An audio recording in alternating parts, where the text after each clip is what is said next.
what do you there? Is this even? What is up, guys? Welcome back to another GeekaWhat video, and today I'm back with another PC build. It's my $800 gaming PC build for December 2017 right through to January and February and March for 2018. So let's jump straight into it. This build is going to run the latest AAA titles easily at ultra settings, 60 frames per second at 1080p, and even run some of the slightly older games, CSGO, World of Warcraft, League of Legends, Dota 2, those kind of titles at 1440p in excess of 60 frames per second. This is an incredibly capable build, primarily for gaming, but also for a load of other tasks that Windows is of course going to allow you to do, a massive advantage over a console. Kicking it off as always with the CPU, I selected AMD's Ryzen 5 1500X. It's their top end Ryzen 5 quad core CPU with a base clock of 3.5 GHz and a boost of 3.7. Not only that, it's also a superb overclocker as well, which is going to allow you to get some more single threaded performance out of this chip.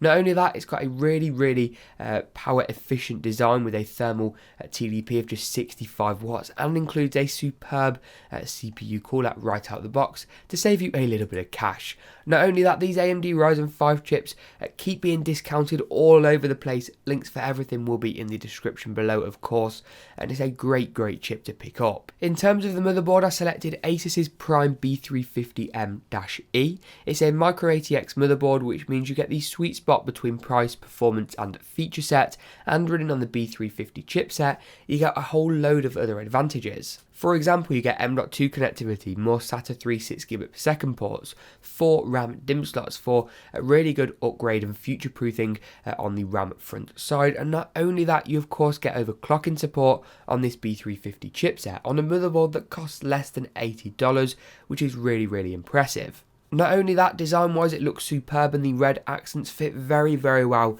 in with the overall colour scheme that I've gone for in this build.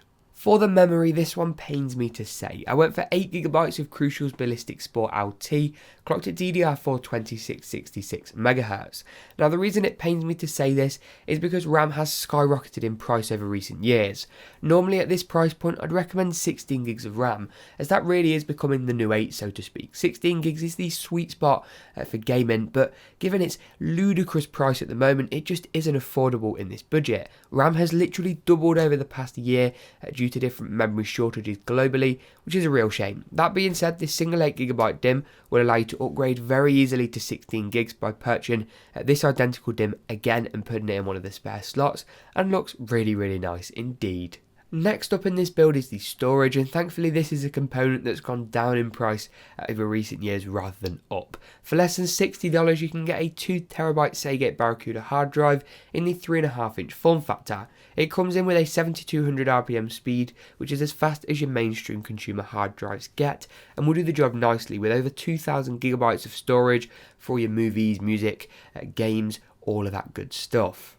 If you do have some extra money laying about, one upgrade I would recommend would be an SSD in addition to this hard drive, although due to the increase in prices of SSDs and memory recently, that just isn't attainable. An SSD will help you with faster boot times and make your PC a little bit snappier, but it won't give you any real world performance gains in games. GTA 5, Project Cars 2, you're not going to see any greater FPS by using an SSD, so there's no point in putting one in this build.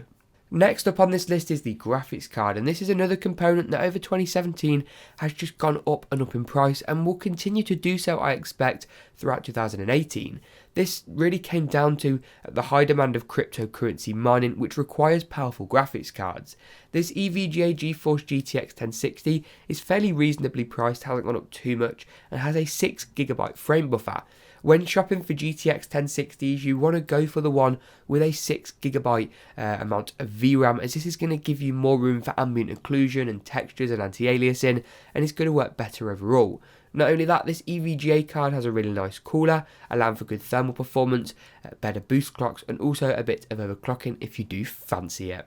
The penultimate part on this list is the case. Originally I opted for Corsair's Spec 04, but this Cooler Master Masterbox Lite 3.1 comes in at a much lower price, and I personally think it looks a little bit better. It fits in really well with the colour scheme in this build too, supporting up to micro ATX motherboards, meaning this case isn't going to consume an entire office.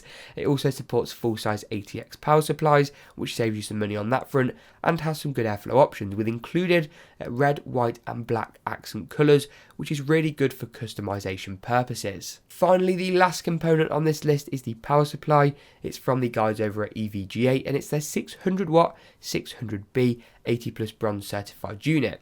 In short, it's got 600 watts of maximum output, and with this build consuming just 270, you've got so much headroom to play around with there. The 80 plus bronze certification guarantees by an external company that the unit will run above 80% efficiency at all times, regardless of any other conditions, and that's tested at 20, 50 and 100% load. In short, it means this is super reliable, and this is backed by a good manufacturer's warranty. Overall, that just about wraps it up for today's PC build at that $800 price point. The top link in the description below will allow you to compare prices for all the regions and retailers you can possibly think of, and I'll even leave Amazon US links below that one for any of you US Amazon viewers.